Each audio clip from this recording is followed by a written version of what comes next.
कौशल।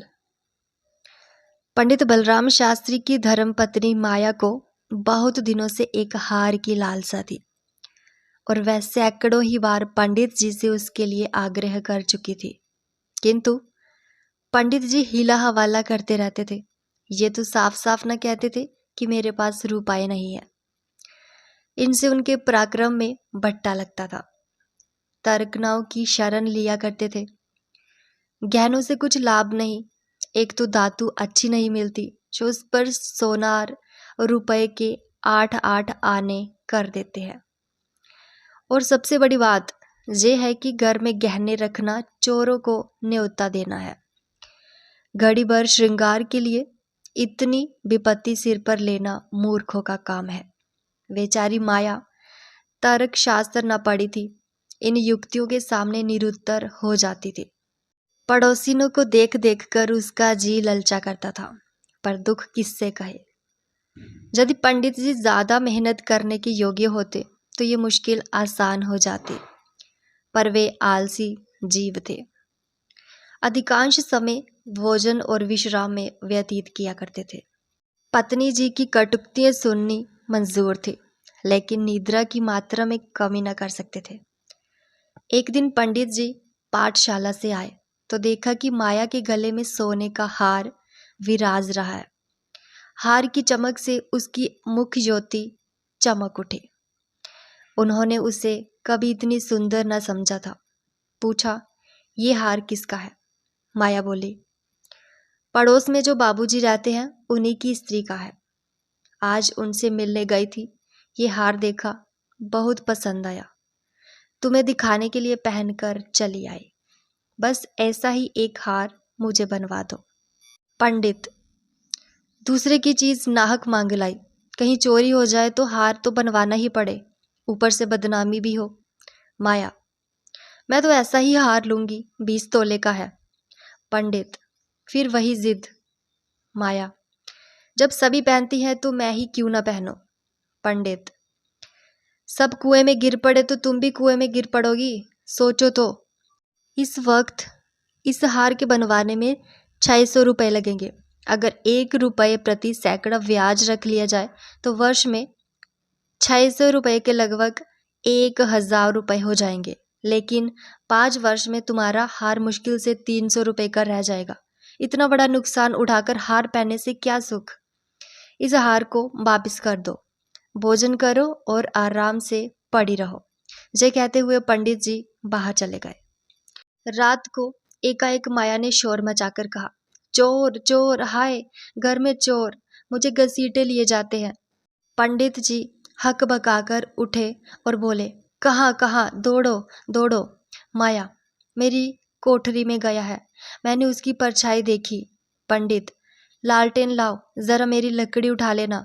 माया, मुझसे तो डर के उठा नहीं जाता। कई आदमी बाहर से बोले, कहाँ है पंडित जी, कोई सेंध पड़ी है क्या? माया, नहीं नहीं, खपरैल पर से उतरे हैं। मेरी नींद खुली तो कोई मेरे ऊपर झुका हुआ था। हाय रे, ये तो हार ही ले गया, पहने पहने सो गई थी, मुए ने गले से निकाल लिया। हाय भगवान। पंडित, तुमने हार उतार क्यों नहीं दिया था? माया, मैं क्या जानती थी कि आज ही ये मुसीबत सिर पड़ने वाली है। हाय भगवान। पंडित, अब हाय हाय करने से क्या होगा, अपने कर्म को रो। इसलिए कहा करता था कि सब घड़ी बराबर नहीं जाती, ना जाने कब क्या हो जाए। अब आई समझ में तेरी बात। देखो, और कुछ तो ना ले गया। पड़ोसी लालटेन लिए आ पहुंचे। घर में कोना कोना देखा, कड़ियां देखी, छत पर चढ़कर देखा, अगवाड़े पिछवाड़े देखा, शौच गृह में जाका, कहीं चोर का अता पता न था। एक पड़ोसी, किसी जानवर आदमी का काम है। दूसरा पड़ोसी, बिना घर के भेदिए के कभी चोरी नहीं होती, और कुछ तो नहीं ले गया। माया, और तो कुड़ नहीं गया, बर्तन सब पड़े हुए हैं, संदूक भी बंद पड़े हैं। निगोड़े को ले ही जाना था तो मेरी चीजें ले जाता, पराई चीज ठहरी। भगवान, उन्हें कौन मुंह दिखाऊंगी। पंडित, अब गहने का मजा मिल गया ना। माया, हाय भगवान, जे अब जस बंधा था। पंडित, कितना समझा कि हार गया, तुम ना मानी ना मानी। बात की बात में 600 रुपये निकल गए। अब देखूं भगवान कैसे लाज रखते हैं। माया, अब भागे मेरे घर का एक एक तिनका चुन ले जाते तो मुझे इतना दुख ना होता। अभी बेचारी ने नया ही बनवाया था। पंडित, सब मालूम है, 20 तोले का था। माया, 20 ही तोले को तो कहती थी।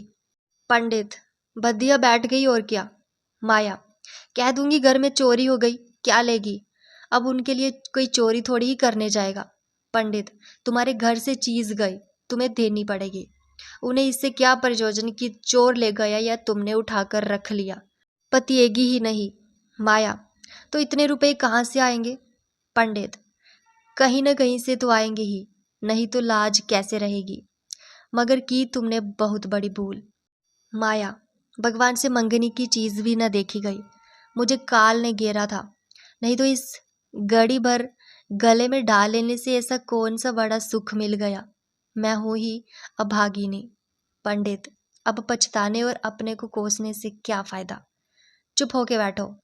पड़ोसिन से कह देना घबराओ नहीं, तुम्हारी चीज जब तक लौटा न देंगे तब तक हमें चैन न आएगा। पंडित बालक राम को अब नित्य ही चिंता रहने लगी कि किसी तरह हार बने। यूं अगर टाट उलट देते तो कोई बात न थी, पड़ोसिन को संतोष ही करना पड़ता, ब्राह्मण से डांट को लेता। किंतु पंडित जी ब्राह्मणत्व के गौरव को इतने सस्ते दामों ना बेचना चाहते थे। आलस्य छोड़कर धनोपार्जन में धतचित हो गए। 6 महीने तक उन्होंने दिन को दिन और रात को रात नहीं जाना। दोपहर को सोना छोड़ दिया और रात को भी बहुत देर तक जागते। पहले केवल एक पाठशाला में पढ़ाया करते थे, इसके सिवा वह ब्राह्मण के लिए खुले हुए 101 व्यवसायों में सभी को निंदनीय समझते थे। अब पाठशाला से आकर संध्या एक जगह भगवत की कथा कहने जाते, वहां से लौटकर 11-12 बजे रात तक जन्म कुंडलियां, वर्षफल आदि बनाया करते। प्रातःकाल मंदिर में दुर्गा जी का पाठ करते। माया पंडित जी का अध व्यवसाय देखकर कभी कभी पछताती कि कहाँ से मैंने ये विपत्ति सिर पर ली। कहीं बीमार पड़ जाए तो लेने के देने पड़े। उनका शरीर क्षीण होते देखकर उसे अब ये चिंता व्यथित करने लगी। जहाँ तक कि 5 महीने गुजर गए। एक दिन संध्या समय वह दिया बत्ती करने जा रही थी कि पंडित जी आए, जेब से पूड़ियाँ निकालकर उसके सामने फेंक दी और बोले, लो, आज तुम्हारे ऋण से मुक्त हो गया। माया ने पुड़िया खोली तो उसमें सोने का हार था। उसकी चमक धमक, उसकी सुंदर बनावट देखकर उसके अंत स्थल में गुदगुदी सी होने लगी। मुख पर आनंद की आभा दौड़ गई। उसने कातर नेत्रों से देखकर पूछा, खुश होकर दे रहे हो या नाराज होकर। पंडित, इससे क्या मतलब, ऋण तो चुकाना ही पड़ेगा, चाहे खुशी हो या ना खुशी।